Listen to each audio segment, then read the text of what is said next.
Bonjour à tous. Nous sommes très heureux de vous accueillir à ce deuxième webinaire du groupe Éducité, auquel vous êtes inscrits donc au mois d'octobre. Donc aujourd'hui, nous allons parler donc de l'éducation aux médias et à l'information et de la désinformation. Et on a pensé que ça serait plus intéressant pour vous si on faisait demander à des personnes qui ont travaillé sur ces thèmes de témoigner. Donc, on a la chance d'avoir avec nous deux intervenantes qui ont été lauréates du concours national e-twinning l'année dernière, dont le thème était l'éducation aux médias. Et un troisième intervenant du CLEMI qui vous donnera donc d'autres exemples d'activités autour de l'éducation aux médias et à l'information et à la désinformation. Alors, ces intervenants, alors je vous ai mis dans le chat le lien pour les émarger. Si vous n'avez pas tous fait, je peux encore le remettre. Hop. Non, voilà. La liste, ce lien, voilà. Et donc, les intervenants, donc vous allez d'abord entendre Isabelle Vallée, qui est professeure d'anglais en collège dans la région de Normandie, et donc qui a été lauréate du concours national pour le collège. Et ensuite, vous aurez le témoignage de Marie-Hélène Fasquelle, qui est également professeure d'anglais, mais en lycée cette fois-ci, en Aquitaine. Et donc Lionel Viguier, délégué académique au numérique éducatif dans l'Académie de Versailles, qui a la gentillesse donc de nous parler des ressources du CLEMI. Je vais vous présenter mon projet sur les fake news qui a été mené avec une classe principalement de 11 élèves français de l'option LCE de mon collège, avec un établissement italien d'environ 20 élèves.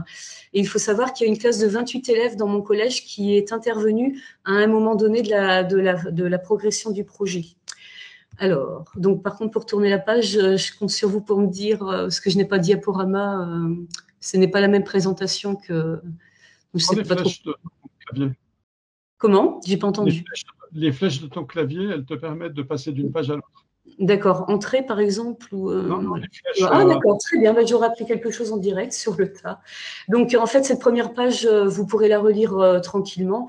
Elle résume en effet ce que je viens de vous dire, c'est-à-dire les élèves qui ont participé, le nombre de professeurs qui ont participé, quand est-ce que ça s'est passé, combien de temps, tous les objectifs qui étaient en tête. Et ensuite, on vous parle de la production finale, donc je vous en parle, je vous en donne un petit mot. Il s'agissait d'élaborer un magazine collaboratif regroupant des fake news écrits par les élèves eux-mêmes. Et on les a collectés dans un magazine en ligne, Mad Max, que beaucoup doivent connaître. Donc, mon collège est à Rémalard, dans l'Orne. Alors, pour la première activité, je ne vais pas m'étendre dessus puisque le thème, ce sont les fake news, mais on avait d'abord passé, bien sûr, classiquement par des activités de brise-glace. Voilà, vous pourrez regarder ça à nouveau tranquillement. On a utilisé un Padlet, on a fait une activité aussi sur les portraits chinois pour que les élèves se présentent de façon originale. Ensuite, on a attaqué directement en introduction avec les élèves tout ce qui concerne les droits d'auteur. On voulait absolument leur rappeler les droits d'auteur, le respect de l'image. On voulait leur rappeler leurs devoirs et leurs droits vis-à-vis d'Internet, de l'usage d'Internet. L'interdiction, évidemment, puisqu'on a parlé droit d'auteur du copier-coller, de prendre des photos d'une personne qui n'aurait pas eu de données d'autorisation. Et on est passé assez rapidement à parler un petit peu des sites qu'ils connaissaient déjà, pour l'un d'entre eux, les sites qui permettent de faire du fact-checking. Entre autres, on a utilisé, même s'il en existe d'autres, on a utilisé Snopes et TinEye. Pareil que peut-être certains connaissent. Vous retrouverez tous les outils utilisés et les liens à la fin en annexe, de toute façon. Donc voilà, un exemplaire vous avez vu un petit peu un exemple des sites utilisés, à quoi ça ressemble sur Internet. Ensuite, pardon, je suis allée un peu trop vite. Donc ensuite, les élèves ont créé leur logo et ils devaient expliquer en anglais leur choix de présentation. Donc, c'est important à savoir parce qu'en fait, c'est complètement lié aux fake news parce qu'ils avaient pour objectif obligatoirement de respecter le thème, de ne pas être hors sujet. Et leur logo devait aussi représenter le projet e-twinning, de représenter le fait qu'on travaillait en partenariat avec l'Italie. Donc, j'ai mis sur cette page-là un exemple de logo créé par les élèves du collège Paul Harel, mon collège. Et l'image que vous voyez après, c'est le logo gagnant, celui qui a finalement gagné l'élection, puisque les élèves ont voté. Alors, à partir de là, on attaque vraiment tout ce qui concerne les fake news et le début vraiment du projet. On a commencé par un brainstorming en classe et je leur ai demandé ce qu'ils savaient et ma collègue italienne faisait pareil parallèlement. On leur a demandé en anglais de parler des fake news, ce qu'ils en savaient, etc. Donc, je leur avais demandé personnellement de sortir des mots-clés, hein, vraiment un brainstorming de quelques minutes, pas plus en anglais. Et comme ma collègue italienne faisait la même chose, ça nous a permis de créer un Wordle, c'est-à-dire un nuage de mots. Je ne sais pas si vous connaissiez déjà. Ma collègue a fait de même, mais elle a créé en plus des slogans et des posters à partir des mots qui étaient ressortis de sa classe. Elle les a utilisés pour faire des posters avec des slogans en anglais. Donc ça, c'était l'exploitation en introduction. Ensuite, on a mis les élèves au travail chacune de notre côté dans un premier temps, mais on a systématiquement échangé tous nos documents et les résultats qui en sortaient avec les élèves. Donc, les élèves, en fait, on les a fait travailler sur différents articles. Certains venaient de la BBC, d'autres venaient de New Day's World, je sais plus, voilà, oui, c'est ça. Et on a travaillé aussi sur un article du British Council qui était bien sûr rempli de fake news. Pour les articles qui paraissaient réels, authentiques, on leur a demandé de travailler en groupe aux élèves et de finir par dire en anglais s'ils pensaient que c'était des fake news ou des articles relatant des faits réels. On ne leur disait pas avant. Donc, on les a laissés débattre ensuite entre groupes sur pourquoi ils pensaient que c'était des fake news ou non. Ils ont débattu en anglais. À savoir quand même, tous les élèves se sont fait avoir. Ils n'ont jamais su trouver si les articles étaient des fake news ou non. Donc, à partir de là, il était très, très important de leur expliquer comment faire en cas de doute. Et là, donc, on a travaillé vraiment sur des sites de fact-checking. On a travaillé sur des sites réputés pour être satiriques, volontairement satiriques. Donc, pareil, les outils seront redonnés en fin de diaporama en annexe. Donc, ça donnait un travail assez riche, finalement, de réflexion de la part des élèves. Et je pense que là, ça leur a servi de leçon parce que quand ils ont vu qu'ils s'étaient complètement trompés, systématiquement, je pense que peut-être qu'ils sont un petit peu plus prudents maintenant vis-à-vis des journaux à lire. Alors, l'étape suivante, donc, alors, à savoir qu'à chaque fois, donc c'est ce qu'on voit sur cette diaporama-là, systématiquement, à chaque étude d'article, en fait, on leur a demandé de compléter une carte mentale. Donc, nous, on a choisi MindMeister, mais il en existe beaucoup d'autres. Il existe Prezi, etc. Je ne vais pas en faire la liste tout de suite. Et ils en faisaient la liste de leurs réflexions. Après chaque étude de document, chaque cours, ils écrivaient ce qu'ils avaient appris de nouveau, en fait, par rapport aux fake news. Donc, j'ai mis ici, sur cette diaporama-là, un exemple de réflexion par les élèves. Entre autres, les astuces pour déceler les fake news, donc vérifier l'info en utilisant des fact-checking sites, en vérifiant l'information sur d'autres sources, en vérifiant la réputation du site, etc. Ils devaient aussi réfléchir à comment les informations pouvaient-elles nous tromper, par quel moyen était utilisé pour les tromper. Et on a rapidement vu que les fake news utilisent parfois le nom de scientifiques, qui n'existent pas forcément, mais parfois si. Donc, bien sûr, si on voit le nom d'un scientifique et des citations venant de ce scientifique, on sait un petit peu plus savoir. On a travaillé sur le fait que les photos et les illustrations souvent sont assez racoleurs. Donc, cela donne toujours un petit peu envie de croire à ce qui va être dit. Et on leur avait demandé aussi de réfléchir à pourquoi les auteurs de fake news utilisent de fausses informations. Et ils se sont rendus compte que parfois c'était pour vendre des produits, parfois pour se moquer de lecteurs, parfois pour des raisons politiques, parfois simplement pour devenir célèbre, avoir plus de likes que le concurrent. Donc le Prezi, bon, il n'est pas très très net, mais vous en avez le lien ici. Je pense pas avoir le temps de vous le montrer, mais voilà, il y a le lien direct sur la page du diaporama. Et puis voilà un petit peu à quoi ça ressemble quand il est fini d'être construit. Et il est très riche. Et ce qu'il faut absolument savoir, c'est que comme c'était un travail de collaboration, les Italiens, de leur côté, étudiaient leurs articles et le complétaient au fur et à mesure de leurs recherches. Donc ça fait finalement une carte mentale assez riche. À préciser aussi, pour détendre un petit peu l'atmosphère et pour passer à des choses un peu plus ludiques de temps en temps. Alors, je ne crois pas que ma collègue l'ait fait, mais moi, j'ai emmené les élèves sur un site que j'ai trouvé extraordinaire. Il est sur Internet. J'ai mis le lien ici. Il vous propose plein d'articles, plein de nouvelles en fait. Il faut les lire assez rapidement. Elles sont en anglais et les élèves très rapidement doivent dire, en cliquant, ils doivent dire s'ils pensent que c'est une fake news ou si c'est un fait réel. C'est très difficile, mais très intéressant quand on veut travailler la compréhension écrite avec les élèves. Alors, on a continué le travail de collaboration ensuite en faisant, de la visioconférence avec les Italiens, toujours avec un thème lié au projet ou aux fake news. Donc ici, on va pouvoir voir que le 9 février, entre autres, on a célébré la journée d'Internet, en fait, de la sécurité sur Internet. C'était 9 février. Donc les élèves, en fait, ce jour-là, comme thème, ils avaient à simplement échanger leurs opinions sur le projet qu'on avait choisi. C'est-à-dire, est-ce que travailler sur les fake news, en apprendre plus sur les fake news, est-ce que c'était intéressant, difficile, etc. Donc là, on les voit au travail avec le tableau blanc, puisqu'il y avait la webcam en route. Ensuite, on a joué ensemble en ligne, les Italiens et nous-mêmes, nous avons joué en même temps à un jeu qu'on avait trouvé ma collègue italienne avait trouvé sur CBC Kids. Je n'ai pas forcément mis le lien, mais vous le retrouverez facilement en tapant les mots-clés dans votre moteur de recherche. Donc, c'était une activité que j'ai particulièrement aimée parce que voilà, ça permet aux élèves de se rencontrer, de jouer ensemble sur le thème. Ensuite, on passe à l'étape d'élaboration du magazine. Donc, en fait, ce qu'il fallait, c'est que les élèves écrivent chacun, par 2 ou 3 du moins, avec leur partenaire italien, entre autres. Ils devaient écrire un article en inventant un article, une fausse info, en faisant en sorte qu'elle soit qu'elle paraisse le plus authentique possible en utilisant tous les conseils qu'on leur avait donnés, c'est-à-dire citer des noms scientifiques, des dates, etc. Et ils devaient vraiment faire en sorte que ça ressemble vraiment à une vraie information.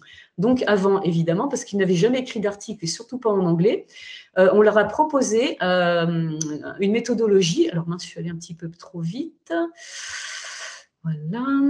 Voilà. Donc ce document-là, le premier à gauche, je n'ai pas mis la source parce que je l'ai créé moi-même. Le document de droite, alors très intéressant, le site, personnellement, j'ai mis la source en bas. Il permet de voir comment faire pour créer, et ça marche aussi bien en français de toute façon, pour créer un titre racoleur, où vraiment on lit le titre et on a envie de lire l'article. Donc ça, on a trouvé intéressant de leur montrer comment écrire un titre intéressant. C'était la méthodologie, une étape importante avant de les mettre au travail. Et la dernière étape, ou l'avant-dernière du moins, ils se sont mis donc au travail, ils ont rédigé leurs articles. Alors, ils ont utilisé les Twin Mail et ils ont utilisé le forum interactif, le forum d'e-twinning du projet. Ils les ont utilisés pour pouvoir s'échanger des conseils, parler du partage de travail parce qu'évidemment, il ne s'agissait pas qu'un élève écrive tout et l'élève italien ou français n'écrive que le titre. Donc, ils se sont vraiment débrouillés complètement en autonomie. Je ne me souviens même pas être forcément intervenue. Donc, voilà. Après, ce sont des élèves de 14 ans environ, 13-14 ans. Mais au moins, de ce côté-là, ils ont beaucoup progressé en autonomie. Vous allez voir ensuite donc un premier article, un exemple d'article qui a été créé par un groupe d'élèves franco-italiens. Les images, là, par contre, heureusement, une classe de 28 élèves chapeautée par leur professeur de français qui travaillait le même thème. Cette classe-là est intervenue et a créé les fake news. Donc là, si vous regardez bien les images, par exemple, je ne sais pas si vous voyez bien, mais bon, on a un avion on a un avion qui est en train, ou un missile qui est en train de tomber à terre, etc. pendant le défilé en Corée du Nord. Ensuite, je peux vous montrer, voilà, les élèves au travail à droite. Eux, c'était le groupe qui devait travailler sur l'élaboration des images. Et à gauche, vous voyez encore un exemple d'article. Donc, on parle du vaccin. Ils étaient à fond dans le vaccin du coronavirus à l'époque, évidemment. Donc, certains avaient écrit un article sur les effets secondaires du vaccin du coronavirus. Je crois qu'ils avaient choisi de dire que ça rendait stupide ou intelligent, je ne sais plus, j'avoue. Bon, il y avait beaucoup d'humour à l'intérieur, mais c'était pas mal. Donc, encore un exemple d'article, voilà, vous pouvez tout retrouver après directement dans le magazine. je voulais quand même vous montrer ça. La toute dernière étape, ça a été indispensable, l'évaluation du projet par les élèves. Alors, les professeurs ont aussi évalué le projet, mais là, je vous ai montré sur cette page-là que l'évaluation des élèves, qui pour moi est la plus importante. Et voilà, alors ici, je ne sais pas si vous connaissez l'outil SurveyMonkey. Franchement, c'est très, très, très bien. Les élèves peuvent aller de chez eux répondre à un questionnaire pour vraiment donner leur opinion. Et ensuite, le site, et pourtant c'est gratuit, hein, le site vous permet ensuite d'avoir une statistique, un résultat. Donc là, j'ai mis un exemple d'une partie de l'analyse des réponses.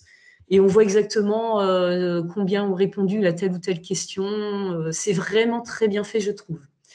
Là, bon, je ne sais pas si j'ai le temps de vous montrer ou je vous montrer ne serait-ce qu'une ou deux pages, mais ici, je suis allée un peu vite. On a l'accès aux liens sur le magazine pour voir les pages une par une tranquillement. Vous allez y voir simplement de plus une introduction, hein, finalement, et les articles dont je vous ai parlé tout à l'heure. Et là, bon, c'est vraiment pour résumer, parce qu'encore une fois, vous pourrez peut-être le lire à tête reposée. Ce sont des annexes. Vous trouverez un lien ici qui vous résume le projet étape par étape avec les liens directs vers les pages du Twin Space. Donc, voilà, c'est assez pratique, je trouve.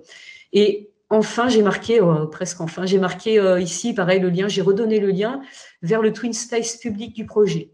Et là, last but not least, je me suis permis de rajouter la page qui peut être utile à pas mal de personnes, bon, ne serait-ce que pour moi en titre, pour me rappeler de tout ça. Vous allez y trouver une page où on a récapitulé tous les sites et les outils numériques qu'on a utilisés pour élaborer le projet. Voilà. Le projet a duré 6 mois parce qu'en fait, les partenaires italiens ont passé à peu près la moitié de ces 6 mois en confinement, en travail chez eux, et donc ça a retardé le projet en fait. Voilà, j'ai tout montré. J'espère que vous m'avez bien entendu. On t'a Oui, très bien entendu, Isa. j'ai eu Merci peur, je beaucoup. n'entendais plus rien. Je me suis dit, ça serait que je parle depuis 10 minutes. C'est captivé, ce que tu disais. Je peux arrêter le partage? Oui, tout à fait. Oui. Et merci pour ce document très riche. Je pense que les participants auront à cœur d'aller retrouver cette présentation. Je n'ai Oui, pas de questions dans le chat. Est-ce que d'accord. en direct, certaines questions peuvent être écrites rapidement? Sinon, on continuera. Il y a quelqu'un qui lève la main, Claudia. Euh, Oui. Claudia, je ne sais pas si vous avez envie de poser une question oralement ou bien normalement on les écrit, les questions. Je ne sais pas si vous pouvez prendre la parole comme ça. Il faudra effectivement poser la question dans le chat. C'est mieux, oui. Merci. Ce qui était intéressant aussi, c'est qu'il y a, comme disait Isabelle, c'est qu'il y avait de nombreux outils qu'elle a utilisés. Et effectivement, des outils là comme Factitious, je ne sais pas si tout le monde connaissait, mais j'ai regardé, ça a l'air très amusant. Oui, Je oui. pense qu'on apprend des choses de façon ludique. Je pense que ça doit bien motiver les élèves. Merci Isabelle. Oui. De rien, merci. Voilà. Est-ce que tu pourras nous envoyer la dernière version, cette dernière version-là en Voilà, français, qu'on puisse voilà, la en mettre, PDF. donc vous la retrouverez dans Oui. les pages du groupe et du cité sur eTwinning. D'accord, je le ferai tout à l'heure, oui. D'accord, merci. Très bien. Isabelle. Merci. Donc, pas de questions de la part de. Je ne sais plus, quelqu'un a levé la main? Non, il n'y a pas de. Non? Quelqu'un a levé la main tout à l'heure. Ouais, Claudia Médégan ou Médégan, est-ce qu'on peut avoir sa question, non? Je crois qu'elle avait levé la main en tout début de visioconférence. Donc, Ah, d'accord. voilà. D'accord. Mais beaucoup de remerciements dans le chat. C'est gentil, merci. J'espère que ça a été assez clair et pas trop long. De toute façon, il y aura ton adresse mail sur le diaporama. Oui, oui, Si tu oui. ne l'as pas mis, il faudra le mettre. Et comme ça, Oui, je l'avais enlevé, mais je vais le remettre. Oui, oui. Voilà, J'ai l'habitude de recevoir des mails chez moi pour voilà, des renseignements supplémentaires. Il ne faut pas hésiter à m'écrire. Très bien. Bah, merci beaucoup Isabelle et on laisse la De parole rien. maintenant à Oui. Marie-Hélène, donc deuxième lauréate pour donc LIC côté lycée, qui a fait également un très beau projet. À toi Marie-Hélène. Bonsoir à tous, ou bonjour plutôt. Donc, je vais partager mon écran.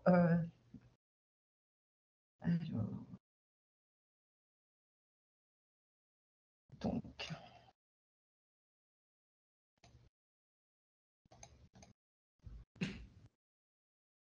J'y suis presque. Ça devrait fonctionner. On voit ton écran, on ne voit pas le diaporama encore, mais on voit ton écran. Oui. Et là, vous voyez le diaporama? Voilà, parfait. Oui. Parfait. Voilà, super. Parfait. Donc, Merci. c'est pas du tout la bonne page, mais je commence.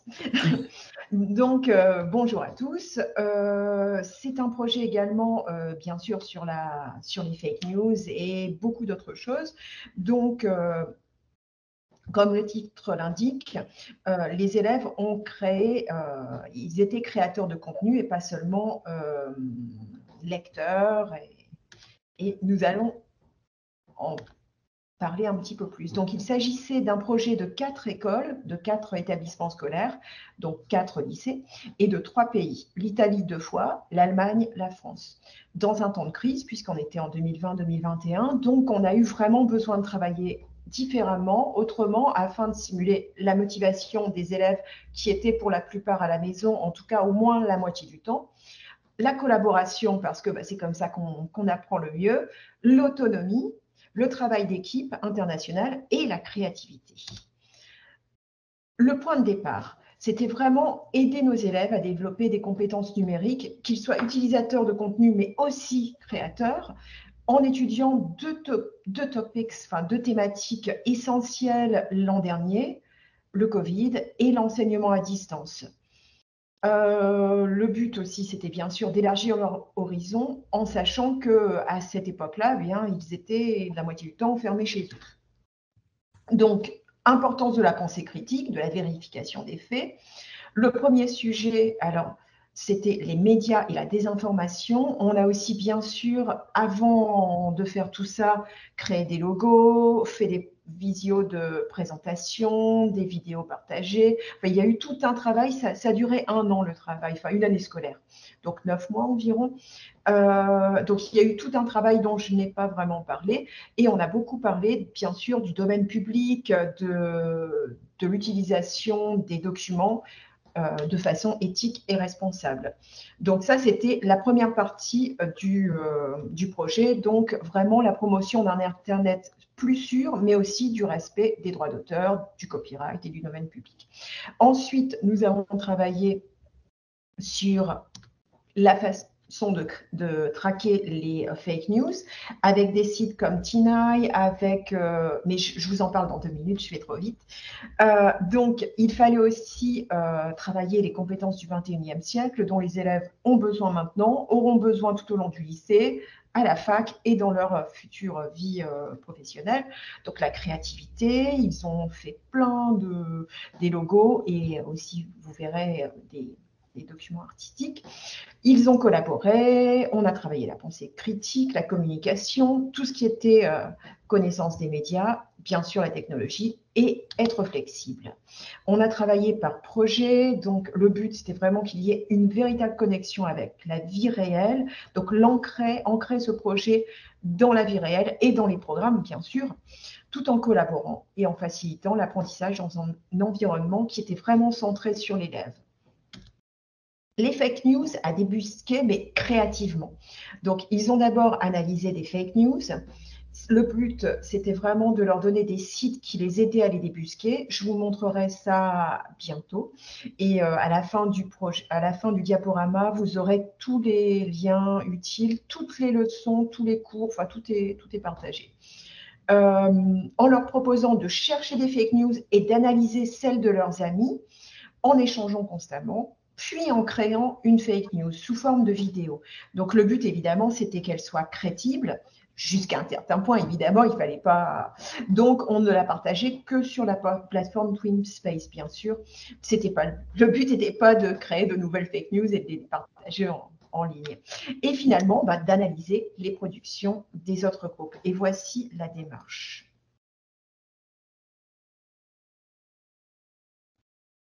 Donc là, vous avez l'une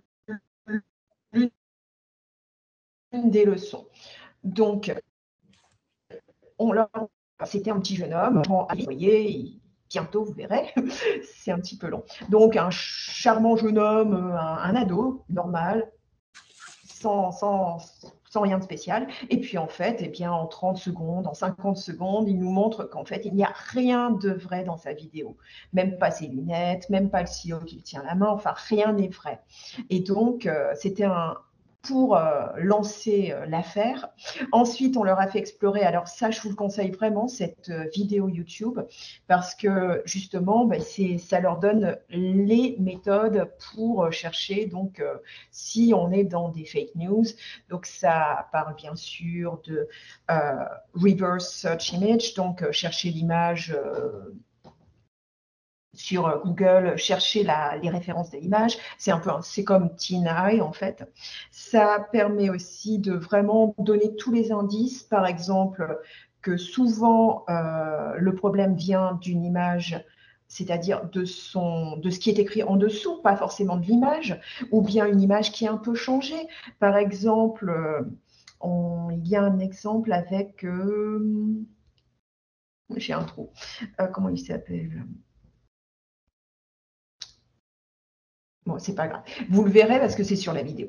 Mais c'était vraiment très, très, très parlant. Et il y a plein de vidéos sur ce site qui permettent vraiment d'aider les élèves à vérifier la source de leurs nouvelles et des images et des vidéos.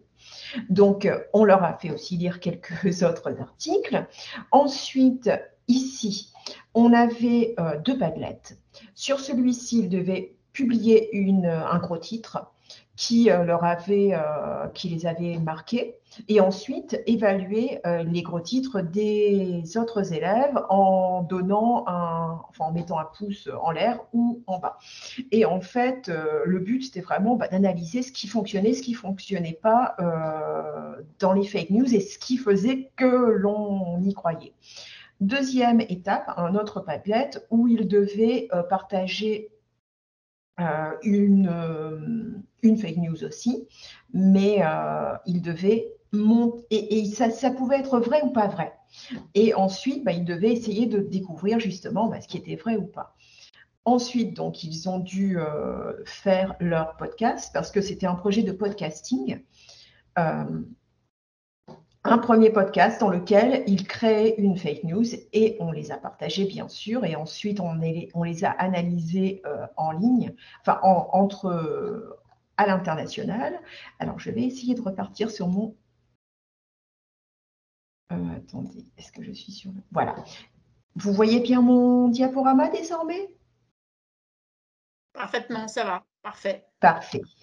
Alors, donc, comme je vous disais, on a exploré le Covid, l'apprentissage à distance, mais on voulait bien sûr travailler sur les fake news, mais ensuite on voulait travailler sur les real news, parce que le but, c'était quand même qu'ils puissent, eux, partager à travers des podcasts, à travers 2 chaînes de podcasts, des vraies nouvelles sur ces 2 thématiques essentielles. Donc, ils ont interviewé 5 experts du Covid, 5 experts de l'enseignement à distance.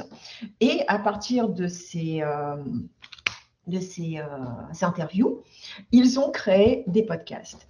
Alors, pour chaque podcast, pour chaque groupe d'élèves qui s'occupait de l'un des 10 podcasts, était composé d'élèves de chaque lycée. Donc, chaque groupe devait avoir des élèves, au moins un élève de chaque lycée. Et le but, c'était qu'ils se partagent le travail. Donc, ils ont énormément échangé en dehors de nous, les professeurs. On a lancé l'affaire en faisant des conférences en ligne où on les aidait à mettre tout ça en place, à faire connaissance. Et ensuite, ils se sont lancés. Donc, certains faisaient tout ce qui était artistique, certains faisaient le montage, d'autres poser les questions, enfin plusieurs posaient les questions, d'autres ajoutaient la musique, libre de droit évidemment. Enfin voilà, ça a donné la possibilité aux élèves vraiment de se passionner pour ce qu'ils faisaient parce que chacun faisait ce qu'il savait le mieux faire. Et ça a été vraiment une source de joie pour ces élèves qui étaient en confinement. Et surtout, ça leur a permis d'échanger entre eux. Parce que c'était pas facile et le fait de voir qu'en Italie, en Allemagne, c'était exactement la même chose, ça les a aidés en fait. Ensuite, on a écouté certaines des interviews, enfin des podcasts en classe. Et puis, les élèves ont fait des cartes mentales, vous en voyez sur la droite. Et c'était sympathique de voir ce qu'ils retenaient de tout ça. On a créé bien sûr les 2 chaînes, donc il y en a une sur Spreaker et une sur SoundCloud. Donc tout ça, c'est ce que je viens de vous dire. Donc ils ont fait aussi, vous voyez en haut à droite le logo News Injections. Ça, c'est le logo pour lequel tout le monde avait voté et le titre pour lequel tout le monde avait voté. Mais ensuite, ils ont fait aussi un logo par podcast. En conclusion, ils ont appris à être plus attentifs aux fake news et comme vos élèves, ou tes élèves Isabelle, ils se sont rendus compte que c'était très difficile au départ de faire la différence entre une fake news et une real news. On a fait aussi un jeu, je ne l'ai pas mis dans le... Et c'est dommage parce qu'il était vachement sympa. Il faut que je retrouve ça et que je vous l'envoie. Un jeu dans lequel il répondait à une question et ça continuait, on s'est inventé des fake news et c'était vraiment, ils ont adoré. Donc, il faudrait que j'essaye de le retrouver parce que c'était vraiment sympa et c'est en anglais. Donc, ils étaient très, très impliqués, ils étaient dans un cadre international, ils ont pu échanger, ça les a remotivés. Et vous avez à droite l'eTwinning Podcast Café qui était en fait un petit moment où les professeurs et les élèves pouvaient se rejoindre pour échanger. C'était vraiment sympa, c'était ceux qui pouvaient. Et ça a permis d'échanger encore plus. Nous, les professeurs, on a fait beaucoup de visioconférences pour échanger, on s'est partagé le travail. Et tout ce que vous voyez, ça a été fait à 4 enseignantes. Donc là, vous avez les principaux outils de collaboration et de podcasting. Donc pareil, je vous laisserai regarder ensuite. Donc ça, tout ça, c'est pour le podcasting. Ça, c'est pour travailler. Answer Garden pour faire du brainstorming. Les HyperDocs pour la collaboration. WhatsApp, c'est avec ça qu'on a le plus échangé. On a fait du Zoom, du Google Meet et du Jitsi Meet pour les visios. Un Padlet pour les ressources, des Padlets pour les ressources, ISO pour la création d'e-book. Et ce que j'ai oublié de vous dire, c'est qu'on a fait aussi, on a conclu le projet en visio. Donc 1 heure de visio avec des tas de jeux, du Kahoot, des tas de jeux. Et il y avait la presse en France, donc ça avait vraiment amusé les élèves et ça leur avait fait plaisir. Donc j'ai mis tous les liens. Donc ça, ce sont 2 Padlets, What Makes a Good Podcast, tout ce qui a rapport avec les fake news et le Covid, Distance Learning. Donc là, il y en a 3 en fait. Ensuite, ce sont les plans de cours. Donc vous avez Fake News, Covid, Distance Learning, l'article en anglais sur notre projet et un e-book dans les 4 langues, donc en anglais et dans les 3 langues. Et ça, ce sont bien sûr, last but not least, les podcasts des élèves. Pour aller plus loin, je vous ai mis plein de projets que j'ai faits et pour me contacter. Et je vous mettrai dans 2 secondes sur le chat mon email parce que j'essaye de moins le mettre sur les diapos qui sont en ligne pour n'importe qui. Et voilà. Donc, je vous remercie infiniment pour votre attention et je vais tout de suite revenir vers vous. Voilà. Merci Marie-Hélène, c'était très intéressant. Alors il y a une Claudia qui se pose des questions parce que tu as dit que tu avais utilisé Google Meet, Jitsi Meet, etc. Et elle pensait qu'on ne pouvait utiliser que la plateforme eTwinning, mais je crois que tu peux rappeler que tu as travaillé pendant le confinement, c'est bien ça? Exactement, exactement. On était en confinement et de toute façon, il ne faut pas oublier une seule chose, c'est qu'il était impossible de faire les visioconférences pendant nos cours parce qu'aucune des 4 n'avait des cours en même temps. C'est pour ça que le café, c'était à une certaine heure. Moi, j'avais cours en même temps, donc je ne pouvais pas être dans le café. Enfin, vous voyez, c'était donc certaines visioconférences, on n'a pas pu les faire parce que c'était pour le fun et puis voilà, on gérait. Mais en revanche, toutes celles qui étaient essentielles, on les a faites le soir. Donc, c'était chez nous, On faisait avec ce qui était le plus facile pour nous. Jitsi, c'était en cours, parce qu'en cours, dans mon lycée, on avait droit qu'à ça. C'était clair, c'était Jitsi ou rien. Et à la maison, on aimait bien Google Meet et puis du Zoom parce que c'était facile, parce qu'on avait l'habitude. Mais c'est vrai qu'il faudrait que je teste l'outil d'eTwinning que je n'ai pas encore testé. Oui, tout à fait. On nous demande du RGPD. C'est pour ça qu'on avait fait Google Meet serait RGPD. Ce serait très bien. À mon avis, non. Non, moi non plus, non. Jitsi, c'est pour ça qu'en classe, c'était avec Jitsi. Google Meet, personnellement, dans mon collège, il nous a été bloqué parce qu'il n'était pas RGPD. Alors, est-ce que depuis, que ce soit Hangout ou Meet, on nous a interdit l'accès, comme beaucoup d'outils de visioconférence d'ailleurs. Il ne nous reste plus grand-chose. Il reste Jitsi et c'est tout, quoi. Jitsi, je ne suis pas sûre qu'il soit RGPD, puisque l'élève doit quand même s'identifier par un nom. Je ne suis pas sûre que Jitsi le soit. Oui, non, vas-y. Non, parce qu'en fait, c'est le prof qui fait en classe, donc il n'y a pas besoin de… Voilà, exactement. Il n'y a pas besoin que les élèves se… Oui, exactement. Sinon, il y en a un autre qui est vraiment très, très bien. Je ne sais pas si vous connaissez, c'est Wonder Me. Je vous l'écris, mais il est RGPD, celui-ci. Ah oui, je note. Alors, je l'ai essayé. Alors, j'étais en train d'écrire, je croyais, mais non. Je ne l'ai essayé qu'en formation, en fait. Donc, j'ai jamais essayé avec des élèves, mais il est à essayer, il est grandiose. Parce qu'en fait, on a une salle, comment dire, pour une réunion collective, et dessous cette salle, on a accès à des bulles. Et les bulles, les élèves peuvent, alors si ça fonctionne comme ça, mais c'est fonctionné comme ça pour la formation, l'élève peut aller dans une bulle pour rencontrer un autre élève dont il voit le nom. Et puis, quand il a fini, il va dans une autre bulle où il y a d'autres élèves, etc. C'est vraiment incroyable. D'accord. Écoute, j'ai noté. C'est un objectif différent. Ça veut dire que les gens se retrouvent en fait comme dans des petites salles. Oui, donc, oui. Tout dépend un peu de votre visioconférence, si vous voulez que tout le monde participe ou pas. Ah non, mais alors par contre, il y a une… ça dépend un peu de l'objectif de votre visio. C'est ça que je veux dire. Oui. Non, il me semblait, je le connais trop mal encore, mais il me semblait qu'il y avait quand même une salle où tout le monde pouvait aller. Et qu'après, éventuellement, s'il y avait des travaux par tâche, on pouvait laisser les élèves aller dans des bulles pour travailler avec leurs partenaires.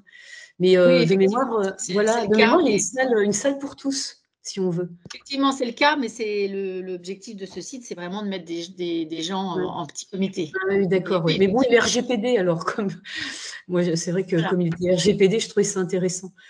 Blandine, je vais faire le maître du temps, le gardien du temps. Il nous reste un peu moins un peu plus de 15 minutes. Mais Lionel, merci beaucoup, Marie-Hélène. Je crois que tu as intéressé encore beaucoup de participants. Alors, donc maintenant, on va laisser la parole à Lionel du Clémy, qui va donc, avec ses deux projets, faire le lien avec toutes les ressources et activités que propose le Clémy. Donc, on vous laisse la parole, Lionel, et le partage d'écran.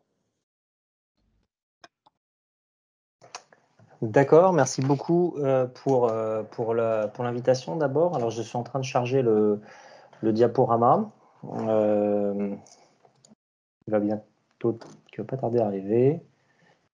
D'ailleurs, il me semblait l'avoir déjà… Lionel, merci. Pardon ? Vous pouvez vous présenter à nouveau rapidement. Oui, c'est simplement, je suis en train de chercher le diaporama. Il me semblait l'avoir chargé tout à l'heure. Mais… On l'a vu tout à l'heure dans le test.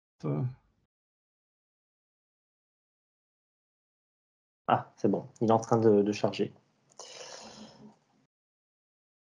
Voilà, donc oui, d'abord, merci beaucoup pour l'invitation, la proposition d'intervenir. Donc, Lionel Viger, moi, je suis enseignant, plus précisément professeur de lettres dans l'Académie de Versailles, et je suis également chargé de mission en éducation, médias et l'information pour la délégation académique au numérique éducatif et pour le Clémy de Versailles. Donc, on a une antenne académique, comme il y en a dans toutes les académies du Clémy national. Donc, là, pour aujourd'hui, je vais essayer de présenter quelques ressources du Clémy. Étant moi, en fait, plutôt dans une antenne académique, en fait. Pour rebondir en fait sur les projets, là, j'ai vraiment trouvé ça très intéressant. Et bravo pour ces super projets de plus réalisés dans des conditions l'année dernière qui n'étaient pas évidentes. Si je peux faire une petite synthèse des deux projets, moi ce que je trouve d'intéressant, c'est trois choses. Trois éléments, c'est que d'abord dans les deux autres projets, les élèves sont acteurs et ça c'est fondamental. Bon, c'est un peu le but aussi de ce e-twinning, hein. Et puis ce que je vois, c'est que bien sûr il y a des compétences EMI qui sont développées avec notamment le travail sur l'esprit critique, la vérification des sources, l'analyse de l'information et donc avec notamment j'ai retenu chez Isabelle ce triptyque des astuces pour déceler les fake news, puis comment ces fake news nous trompent, quelles sont les ficelles, les mécanismes de la désinformation et le pourquoi. Et je trouve que ce triangle en fait d'analyse est vraiment passionnant, est vraiment intéressant. Quand je parlais d'élèves acteurs, c'est parce qu'effectivement les élèves sont mis en situation de création de fake news, création de podcasts, création d'articles. Et donc ça, c'est très intéressant. Puis vous êtes professeur de langue et donc forcément, comment dire, on voit à quel point aussi les compétences langagières larges, donc expression écrite, on l'a vu, expression orale aussi pour les podcasts et compréhension aussi sont développées à travers ce type de projet. Donc l'EMI aussi permet également de travailler d'autres champs de compétences donc voilà, c'est ultra complet, c'est top. Alors, la commande du jour, c'est surtout donner quelques pistes sur la désinformation, des pistes sur des ressources sur la désinformation. Donc, j'ai très peu de temps pour un sujet qui est très vague. Donc, je vais balayer et puis les ressources sont là, vous pourrez les consulter. Et dans un deuxième temps, les ressources proposées par le CLEMI. Donc, vous avez ici quelques ressources sur la désinformation. Donc, en ressources sur la désinformation, excusez-moi, vous avez notamment là récemment l'exposition Fake News qui est à Paris. Alors, bien sûr, il faut aller à Paris pour la voir. Mais ce qui est intéressant, c'est que vous avez tout un dossier et même un livre pédagogique sur l'exposition Fake News, donc une exposition qui est à la Fondation EDF. Et il faut savoir que là, dans les tuyaux, est en train de se préparer une exposition itinérante. Alors, il va falloir être patient, mais le CLEMI a réussi à faire en sorte que des œuvres de l'exposition soient non pas disponibles, parce que c'est pas simple d'avoir des œuvres d'art à disposition à l'école, mais que le CLEMI a travaillé sur une exposition itinérante par panneau qui puisse s'emprunter et donc à terme avec les élèves ça pourrait être intéressant de disposer de cette ressource. En ressources aussi, je vous conseille la BD Fred se méfie des fausses infos, qui n'est pas une ressource du CLEMI, que je vous conseille aussi particulièrement parce que c'est une BD qui est disponible en anglais et en portugais et qui donne des conseils en fait de vérification, de prudence, d'esprit critique face aux fake news. Donc disponible en deux langues différentes, ça c'est intéressant et c'est plutôt bien fait. Et puis vous avez en ressources la collection. Alors je vais pas mal vous parler de ressources que nous proposons en académie, alors vous voyez pas mon écran, je crois, hein. Excusez-moi, est-ce que vous voyez mon écran? Si, on voit très bien hein, les ressources sur la désinformation, le dossier. Mais là, vous me voyez naviguer dans la collection? Ah non. Non, c'est bien ça en fait. Donc je suis obligé de vous partager mon écran en fait. Bon, je verrai ça pour la suite, mais je vais devoir vous partager mon écran plus tard. Vous avez toute une collection ici de ressources du CLEMI Versailles sur la désinformation. Donc là, je vous invite à aller fouiller. Et notamment donc là, c'est les collections de manière générale. Et vous avez notamment tout un dossier sur vérifier l'information. C'est ce que j'ai entouré. et puis sur l'esprit critique. L'EMI pour développer l'esprit critique, donc n'hésitez pas à aller fouiller dans ces deux ressources, ces deux dossiers, qui sont alimentés progressivement en plus par nos recherches. Quelqu'un posait la question sur l'exposition. Est-ce qu'elle sera disponible en DOM? Je ne sais pas. Alors, merci pour le partage de ressources. Merci Marie-Hélène. Effectivement, vous pouvez aussi, vous, en proposer d'autres. Je ne sais pas si elle sera disponible en territoire. Elle vient de sortir, donc c'est encore tout nouveau. Quelques pistes pédagogiques sur la désinformation. Donc, c'est là que je vais devoir simplement partager mon écran. Alors, excusez-moi.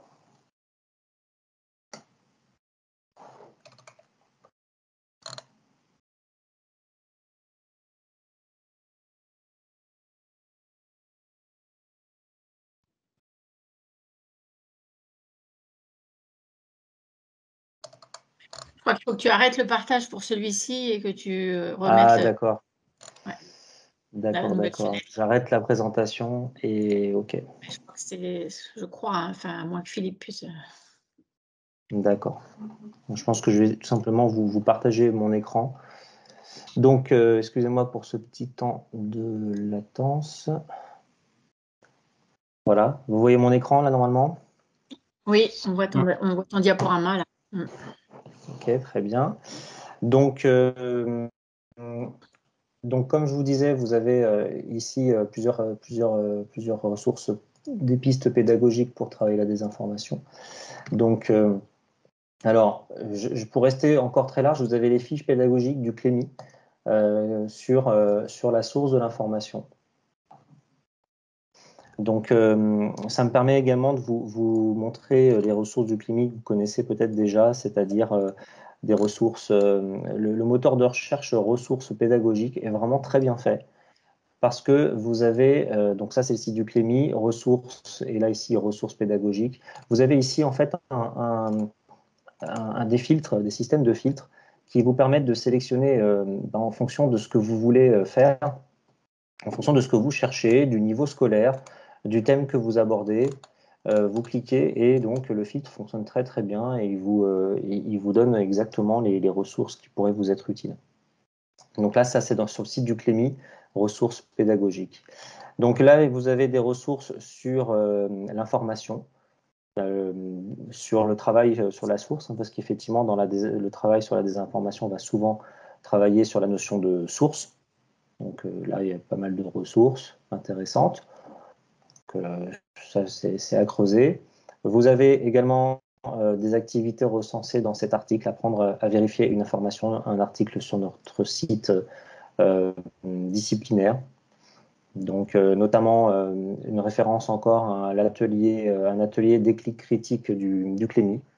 Donc, les ateliers déclic critique du CLEMI, ce sont des ateliers clés en main pour travailler l'information avec les élèves. Donc là, vous avez cet atelier-là, déclic critique. Le kit du décodex, là, vous avez tout un ensemble de ressources pour apprendre à vérifier une information. Et puis après, des ressources du CLEMI de Versailles, des ateliers. Donc voilà, je survole, hein, mais vous voyez un peu l'esprit ici dans cet article, encore un ensemble de ressources. Et puis, mise en abîme, hein, on retrouve la collection que je vous ai présentée. Avec ici encore d'autres liens, comment développer des liens un peu plus, on va dire, là par exemple, comment développer un esprit critique, donc des articles de réflexion, de fond, etc. Une séance pour démêler le vrai du faux aussi, par exemple, de l'Académie de Nantes. Donc là, on est encore sur des ressources un petit peu larges. L'atelier déclic critique, justement, je vous en parlais, là, je vous le montrais, donc le voici. Donc là, on retourne sur le site du CLEMI. Comment vérifier l'authenticité d'une vidéo publiée sur les réseaux sociaux. Donc là, c'est intéressant parce qu'on travaille sur la désinformation, mais plus centré sur les réseaux sociaux, donc sur un support que les élèves utilisent, que les jeunes utilisent beaucoup.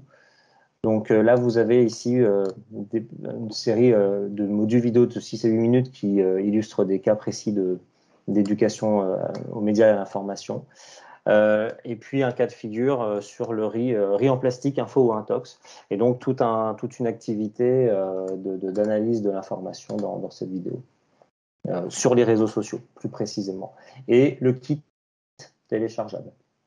Donc après, bon, on voit bien, hein, les collègues, vous travaillez vraiment sur vos propres supports. Au bout d'un moment, on tombe soi-même sur des informations qu'on peut traiter. Ça peut être les élèves aussi qui nous amènent aussi des informations,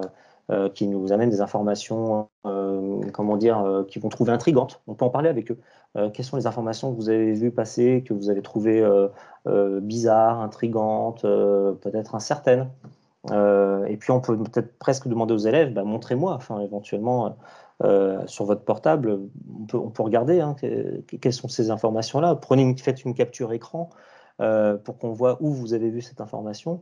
Et donc quand on part de leur propre vécu et de leurs propres observations, on va pouvoir après remonter à la source et travailler dessus. Ça peut être aussi un moyen de procéder. Je ne sais pas si vous connaissez le vrai du faux junior de France Info, mais ça peut être une source d'inspiration en termes de manière d'amener les choses avec les élèves. Donc, petite parenthèse, mais le vrai du faux junior de France Info, c'est un podcast qui existe depuis septembre 2021 et dans lequel la cellule Le vrai du faux de France Info va vérifier des informations que leur donnent des élèves.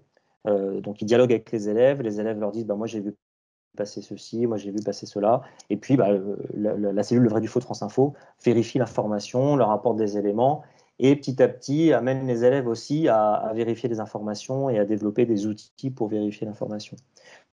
Mais sinon, effectivement, on peut aussi se baser sur des ressources et des kits existants si on veut. Voilà, en tout cas, ça existe et ils sont là. Alors, justement, je ne sais pas si vous connaissez ce site d'une collègue professeure documentaliste qui est extrêmement riche. Et justement, on parlait de fact-checking, hein, tout à l'heure. Et ici, ce site-là propose toute une liste. Alors, il faut descendre un peu. Toute une liste, voilà, ici, tout un corpus d'informations à vérifier. Des informations insolites, mais vraies, et des informations fausses, ici. Et franchement, il y a des fois, c'est pas forcément évident. C'est plutôt bien fait. Et là, vous avez tout un dossier, plein d'informations que vous pouvez télécharger et qui peuvent servir de cas de figure pour faire des ateliers de vérification d'informations avec les élèves. Ça, c'est vraiment très riche et assez commode, même s'il ne s'agit pas forcément d'informations récentes. Mais en tout cas, c'est bien fait et, comme je vous ai dit, pas toujours si facile que ça à vérifier. Sur le site du Clémy, l'exemple d'un emballement médiatique avec le cas du faux tigre en Seine-et-Marne. Alors ça, c'est souvent mis en lien avec le jeu Classe Investigation. Le Clémy propose un jeu qui s'appelle Classe Investigation et qui met les élèves en activité pendant 2 heures. Ils ont un rôle de journaliste et ils enquêtent sur le terrain, tout en restant au collège, hein, mais ils enquêtent sur le terrain. Ils vont chercher des informations sur un fait d'actualité. Et donc le scénario 1 de Classe Investigation se passe dans un zoo. Donc je ne vous en dis pas plus parce qu'au cas où vous ne l'auriez pas fait, je préfère pas spoiler le jeu.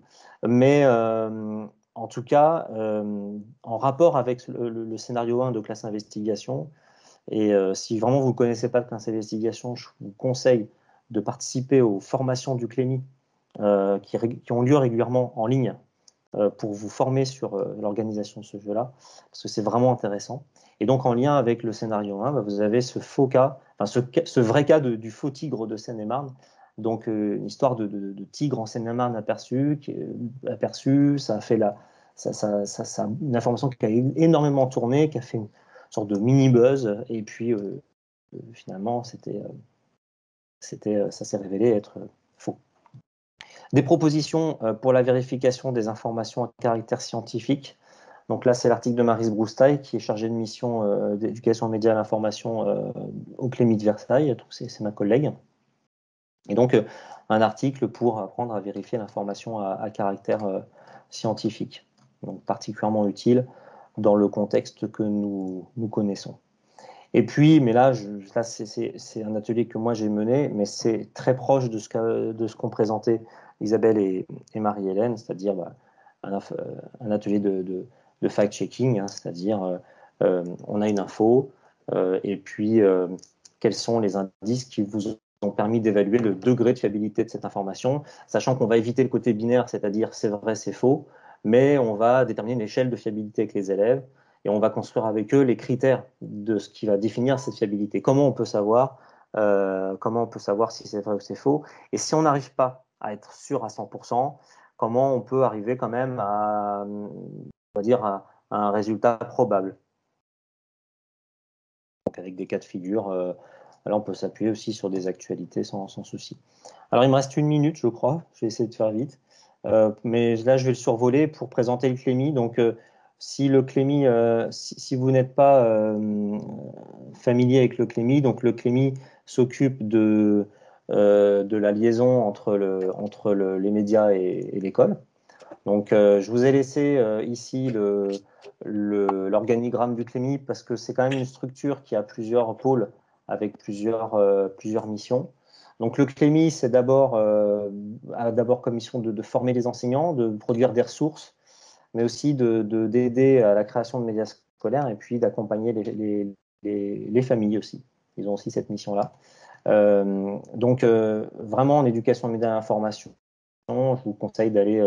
voilà, c'est le Clémy qui peut vous aider et qui va assez rapidement vous renvoyer vers les antennes académiques. Je vous ai laissé en diapositive, je vais pas du tout le développer. Les grands rendez-vous de l'année, je vous ai même mis les rendez-vous qui sont déjà passés, parce que même pour 2022-2023, ça peut vous donner des idées, des envies de participer à des concours du Clémy, notamment le concours médiatique qui ouvre là, cette semaine, et puis d'autres dispositifs. Donc je vous les ai mis, il y a des hyperliens, n'hésitez pas à aller voir. Là, un petit focus sur le concours de médias scolaires, médiatiques. Quand je vois, par exemple, Marie-Hélène qui a fait produire des podcasts, et dans ce cas-là, pourquoi pas mettre les podcasts en lice au concours médiatique, ce que peut-être Marie-Hélène a fait, je ne sais pas. Mais en tout cas, vous pouvez aussi parfois faire d'une pierre deux coups, entre guillemets, et participer à plusieurs dispositifs en même temps, ça peut se faire. Je vous ai mis ici en ressources le site du Clémy, donc vraiment très riche. Et c'est lui qui va vous rediriger vers les autres ressources.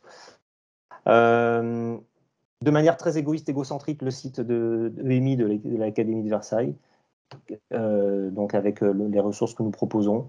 La brochure annuelle EMI, École, Collège, Lycée. Donc chaque année, le Clémy sort une brochure. Donc en cliquant sur le lien de cette brochure, vous arriverez sur les brochures anciennes aussi que vous pouvez feuilleter. Donc là, beaucoup de ressources pratiques à mettre en place. Le site d'EduSchool EMI, les sites de documentation. Là, j'ai mis celui de l'Académie de Versailles, mais ça fait tous les sites de documentation des académies, puisqu'effectivement, les professeurs documentalistes sont les premiers concernés et bien placés pour accompagner dans l'EMI. Et le site de génération numérique comporte aussi des ressources clés en main pour tout ce qui est travail sur l'information et la désinformation. En dernière diapositive, les comptes Twitter Clémy Versailles, Clémy que vous pouvez suivre, l'Instagram Clémy Versailles, le Clémy n'ayant pas, je crois, de compte Instagram, à ma connaissance, rappel des sites et les contacts Clémy en académie, n'hésitez pas à vous rapprocher d'eux. Et bien sûr, en personne ressource, le professeur documentaliste, toujours être accompagné dans ce genre de projet par le professeur documentaliste qui a dans ses missions le travail en éducation aux médias et à l'information. J'espère que j'ai donné quelques grandes lignes, j'ai beaucoup survolé, mais je vous invite bien sûr à butiner les ressources. Et puis si jamais vous avez des questions, je vous écoute. En tout cas, merci Lionel pour cette présentation qui était fort intéressante et notamment les liens que tu as bien fait de prendre du temps pour montrer les différents liens que propose sur les ressources pédagogiques. Je pense que c'est assez intéressant et on va mettre donc ce diaporama sur le groupe eTwinning, donc tout le monde aura accès à tous les liens que tu as proposés. Donc merci. Donc il y a eu pas mal de commentaires sur le Clémy, comme quoi c'est une ressource super qui propose beaucoup de concours, dont les DOPTOM ont déjà obtenu 2 prix, si j'ai bien compris. Donc bravo, Salima. Est-ce que vous avez des questions? Autrement, on va vous laisser, puisqu'il est déjà 19h05. On avait commencé un petit peu en retard, mais on ne va pas non plus trop vous retenir.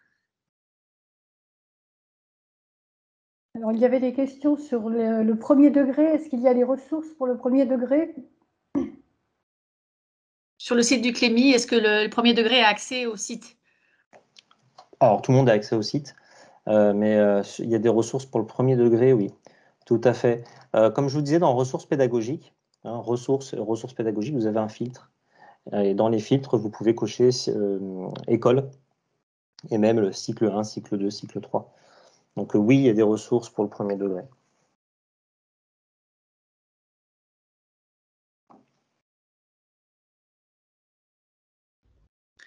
Donc, s'il n'y a plus de questions, on va vous laisser. J'espère qu'on vous avez tous bien émargé. Voilà.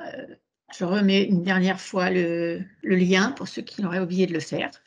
Merci aux trois intervenants. Pardon. Et si je peux me permettre, pour compléter mon, pardon, hein, si je peux me permettre juste pour compléter mon propos, dans la brochure Clémy, vous avez aussi des ressources, alors quelques ressources pour le premier degré. Voilà, excusez-moi d'avoir coupé la parole. Non, au contraire.